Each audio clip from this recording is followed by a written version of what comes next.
طاهرا طيبا مباركا فيه والصلاة والسلام على أشرف الأنبياء والمرسلين وعلى آله وأصحابه أجمعين وبعد. Alhamdulillah, continuing on with our series of deeds that delete.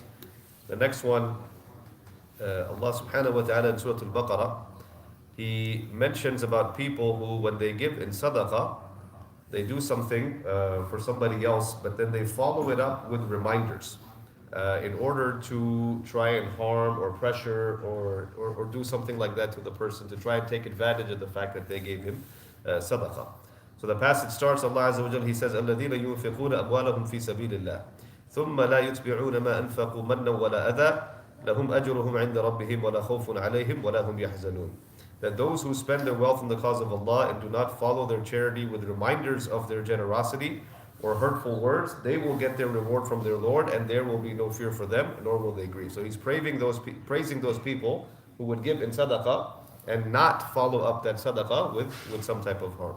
قول معروف ومغفرة خير من صدقة يتبعها أذى والله غني حليم. The kind words and forgiveness are better than charity followed by some sort of harm, and Allah is self-sufficient, most forbearing.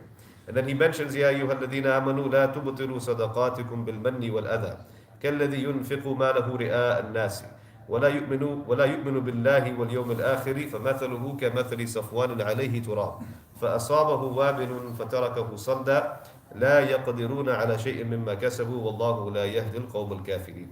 That do not, O believers, do not waste your charity with reminders of your generosity or hurtful words, like those who donate their wealth to show off and do not believe in Allah or the last day. Their example is that of a hard, barren rock covered with a thin layer of soil that is hit by a strong rain, leaving it just a bare stone. Such people are unable to preserve the reward of their charity, and Allah does not guide such disbelieving people. And so this is a very clear ayah in the Quran that talks, Allah Azza wa Jalla mentions, if you give in sadaqah, you do an act of goodness, but then you follow it up with man and adha. Man is basically like saying, I did this for you, I did that for you, why don't you appreciate what I do for you? So following it up with that. And adha is any kind of harm, right? And so you try to take advantage of somebody because you gave them sadaqah, right? I did this for you, I need you to do this for me. Or you try to trap them in some kind of inappropriate way because you have done them some kind of favor. And so Allah Azza wa Jalla mentions it's like you have a barren rock and there's a thin layer of dust, right? That's your sadaqah. And then the hard rain hits it, and that's your man and adha, and it wipes it off completely, leaves it a barren rock. So it's like you gave in sadaqah, it's like you didn't even give anything at all. So your deed is wiped off completely. We ask Allah subhanahu wa ta'ala to protect us from this sort of behavior, but we have to be mindful that this is something that it's given to us in the Quran. It's something that happens in real life. And so even in the world of Muslim non-profits, right, you have people that will give hundreds and thousands of dollars with the expectation of getting something in return, or with the expectation of trying to leverage the organization or the people or whatever the case may be. These are all realities that exist, right? So people will give $100,000, $200,000, $500,000, but then they will sometimes follow it up with demands, or I did this for you, I won't give you any more, trying to leverage that sadaqah for something. And no matter what the amount actually is, if that is your behavior when you are claiming to give in sadaqah, that is worth nothing. And that's something that is an incredible loss for something that could be an act of amazing generosity. And we ask Allah Azza wa Jalla to protect our wealth.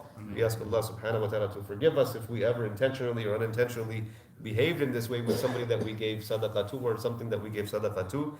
But knowing that kind of behavior with your record with Allah Azza wa Jalla, when you go to look for it, it won't even exist. It won't even exist that you gave that money in sadaqah, and that is something that Allah subhanahu wa ta'ala does not like, does not appreciate, that you would, this is a very sensitive thing, that when you're giving in sadaqah, there's something or someone in need, and to give them, and then to try to, leverage that giving, that position, that position of power to try and take advantage of someone, this is something that Allah subhanahu wa ta'ala will remove entirely the action that you did, and we ask Allah Azza wa Jalla for protection. Jazakumullah khair, wassalamu alaikum wa rahmatullahi wa barakatuh.